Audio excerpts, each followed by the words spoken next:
Hello, வணக்கம் மக்களே, வணக்கம். 2 நாளாக வீடியோ போட முடியல. எனக்கு கொஞ்சம் உடம்பு சரியில்லை, அதனால தான் வீடியோ போட முடியல. எதுவும் நினச்சிக்காதீங்க, என்னடா தொடர்ந்து வீடியோ போட்டிருந்தோம் இன்றைக்கி திடீர்னு வீடியோ போடல நினச்சிக்காதீங்க. உடம்பு சரியில்லை, அதனால தான் லீவ் போட முடியல. பார்த்தீங்களா, மூஞ்சிலாம் ஒரு மாதிரியாக இருக்குது, சளி பிடிச்சிட்ருக்கு. ஓகே மக்களே, 10 விடுகதை வெற்றிகரமாக முடிந்து விட்டது. அதில் 9வது விடுகதைக்கு மட்டும் யாரும் பதில் சொல்லவே இல்லை. அதுக்கு நான் பதில் சொல்கிறேன்.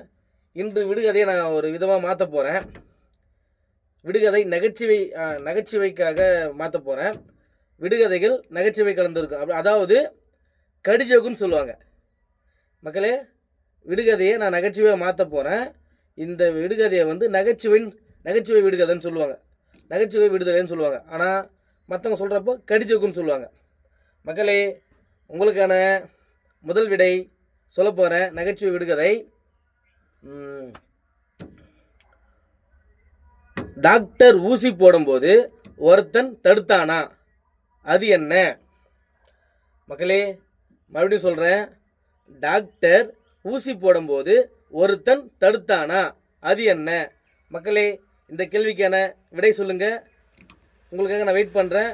லைக் பண்ணுங்கள், ஷேர் பண்ணுங்கள், கமெண்ட்டில் முக்கியமாக பதில் சொல்லுங்கள். Bye bye. உடம்பு சரியில்லை, அதான் என்னுடைய வாய்ஸ் உங்களுக்கு டல்லாக தெரியும். Bye bye.